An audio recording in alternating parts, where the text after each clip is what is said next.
नाज़रीन, पाकिस्तान में इलेक्शन के हवाले से बात हो रही है। यहाँ जो सियासत है उस पर बहुत फोकस है और उस हवाले से आज हम 3 सवालात उठाएंगे। एक तो ये कि पीटीआई का खत जो चीफ जस्टिस साहब को गया इमरान खान साहब की तरफ से, तो उसके जवाब में जो चीफ जस्टिस साहब की तरफ से एलामिया आया, उस पर बात करेंगे।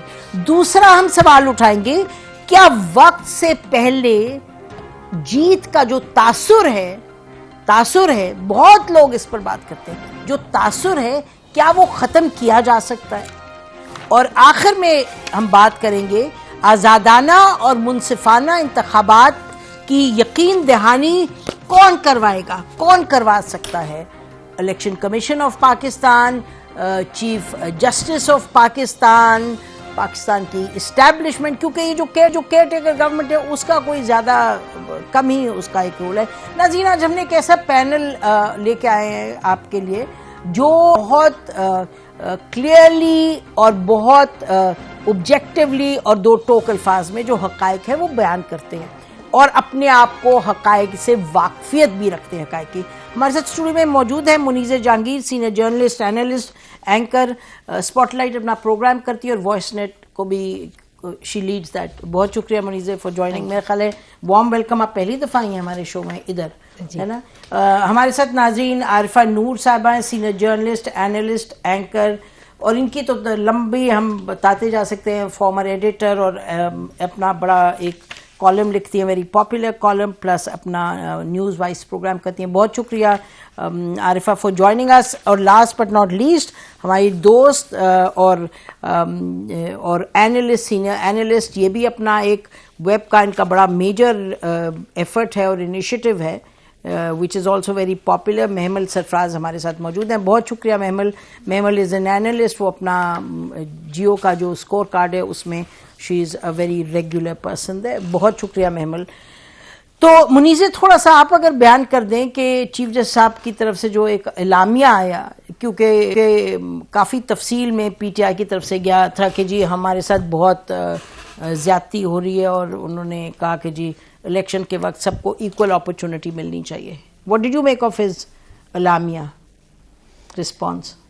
देखिए, बिफोर वी बिगिन, एक चीज़ तो ये कहनी बहुत लाजमी है कि जो इंट्रा पार्टी पोल्स इनके हुए हैं उसके अंदर जो हमारे पास इंफॉर्मेशन आती रही इससे पहले भी, वो ये था कि 2 डिविजन्स जो हैं वो वाजे हो गई हैं पीटीआई के अंदर। और क्या बैरिस्टर गौहर को पीटीआई के जो वर्कर्स हैं उन्होंने उनको एक्सेप्ट किया है कि नहीं, that is another big question. अब सवाल ये है कि अगर इंट्रा पार्टी पोल्स को चैलेंज कर दिया जाता है अदालत में, जो अकबर अस बाबर साहब कह चुके हैं कि वो उनको चैलेंज कर लेंगे, तो फिर उसके नतीजे में क्या बल्ले का जो निशान है वो पीटीआई को मिलेगा कि नहीं मिलेगा, that is a big question. और अगर बल्ले का निशान पीटीआई को नहीं मिलता तो जिस तरीके से सेनेट के इलेक्शंस पीएमएलएन ने माजी में लड़े थे एज इंडिपेंडेंट्स, और उनको अगर मजबूर किया जाता है कि वो इंडिपेंडेंट्स के तौर पे लड़ें, तो इतने बड़े पैमाने के ऊपर जब जनरल इलेक्शंस होंगे तो ये वोटर के लिए बहुत कन्फ्यूजन हो जाएगी कि जी इसके अंदर पीटीआई के कौन से जो हैं नुमाइंदे हैं वो कौन से हैं। तो मेरा ख्याल है this is going to be a very it's going to be, we have to see it very closely कि किस हद तक ये मामला आगे बढ़ता है। और जहां तक आप कहते हैं कि pre poll rigging, that could be नहीं, मैं ये जो आपने कहा ना कि इंट्रा पार्टी इलेक्शंस में 2 डिवाइड, कौन सी डिवीजन? देखिए, इंट्रा पार्टी इलेक्शंस 2 डिवीजन कौन से? देखिए, एक तरफ से लतीफ़ खोसा साहब और जो पंचोटा साहब हैं, वकीलों के अंदर 2 डिविजन्स हैं। उनके अंदर लतीफ़ खोसा साहब और पंचोटा साहब का ये एक ओपिनियन है, और उन्होंने आके हमारे प्रोग्राम्स में भी कहा कि बैरिस्टर गौहर के नाम के ऊपर तो कोई मसला नहीं था, मगर जो वक्त था अनाउंस करने का वो कबलस वक्त था, और ये फैसला नहीं हुआ था कि उसी दिन जो है अनाउंसमेंट होगी। ये फैसला हुआ था कि तोशा खाना के केस की जो सुनवाई है उसके बाद जो है हम फैसला करेंगे कि बैरिस्टर गौहर को हमने पीटीआई चेयरमैन नामजद करना है कि नहीं करना। वो इमरान खान साहब को बाद में मिले, और उससे पहले अली जफर साहब मिल गए थे, और जो मरवत साहब है वो मिले, और बैरिस्टर गौहर। तो उनका ये मौकफ था कि नहीं, आज के दिन ही हमने ये फैसला किया हुआ था। और इमरान खान साहब ने हमें ये भी कहा था कि आज के दिन आपने अनाउंस करना है। तो 2 वाज़े राय जो है वुकला की टीमों की, उन्होंने आके टेलीविजन के ऊपर इसका इजहार भी किया है मेरी प्रोग्राम। अच्छा, आपको लगता है इन चीजों की कोई पॉलिटिकल इम्प्लीकेशन है? क्योंकि ये तो टाइमिंग के भी कब अनाउंस कर रहे हैं, अल्टीमेटली चेयरमैन, जिस तरह तमाम पार्टीज चलती हैं, चेयरमैन वाज अनाउंसिंग। नहीं, I mean, इसकी कोई पॉलिटिकल इम्प्लीकेशन है? नहीं, इसके अंदर पॉलिटिकल इम्प्लीकेशन मैं समझती हूँ जरूर है, क्योंकि अगर इमरान खान साहब ने उनको ये कहा था कि जी आपने आज अनाउंस करना है, उन्होंने उससे पहले अनाउंस कर दिया है, तो that means they don't have the trust of the Imran Khan साहब।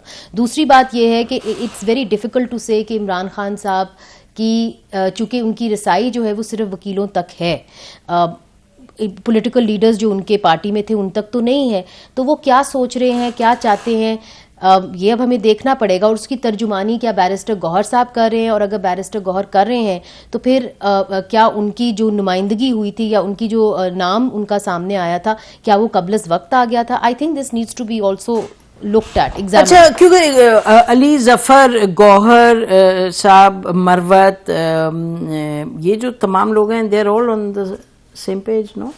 दे are on the same page, मगर लतीफ खोसा साहब और पंचोता साहब तो not even a member of PTI, but he is defending Imran Khan wife, but he is not.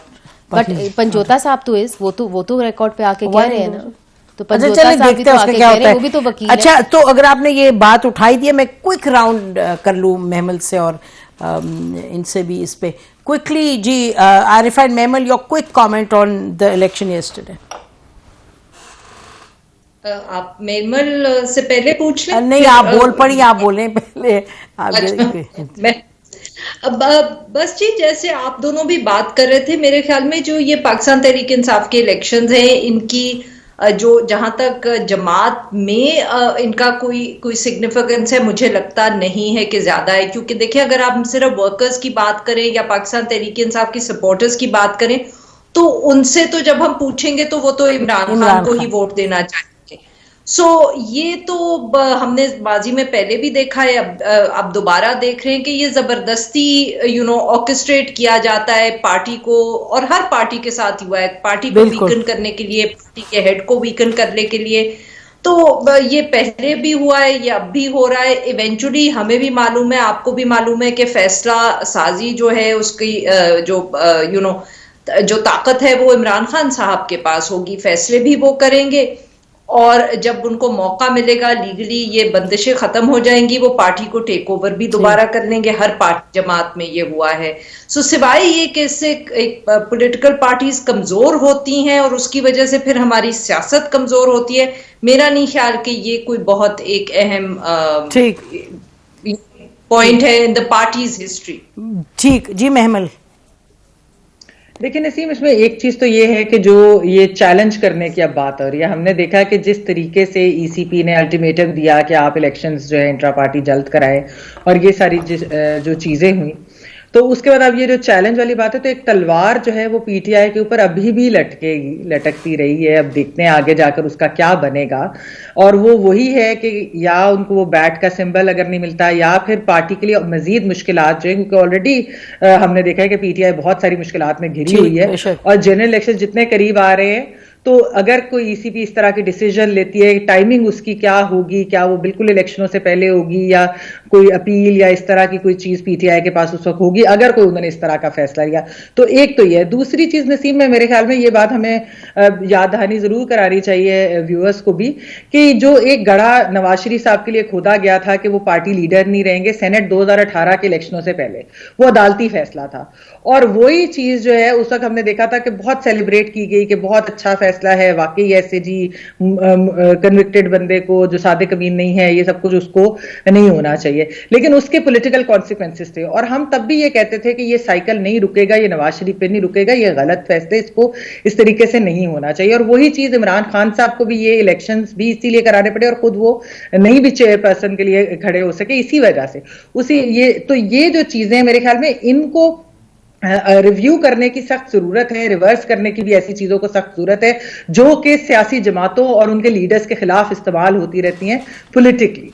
बिल्कुल। तो नाज़रीन ब्रेक लेते हैं। बात बड़ी सिंपल है, बड़ी सहल है कि हर कोशिश की जा रही है कि पार्टी से सिंबल ले लिया जाए, और वो कोशिश कर रहे हैं कि पार्टी का सिंबल रिटेन करें।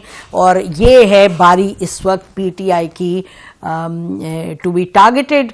पहले थी पीएमएलएन की, हम जैसे महमल ने कहा, जैसे आरिफा कह रही हैं, मुनीज़े भी आई एम श्योर यही सोच रही हैं। अब ये उनकी टर्न है तो अब ये उनके साथ, और अब हम आपको याद दहानी इसकी कराते रहेंगे because this is the responsibility. Break के बाद आते हैं, स्टे विद अस।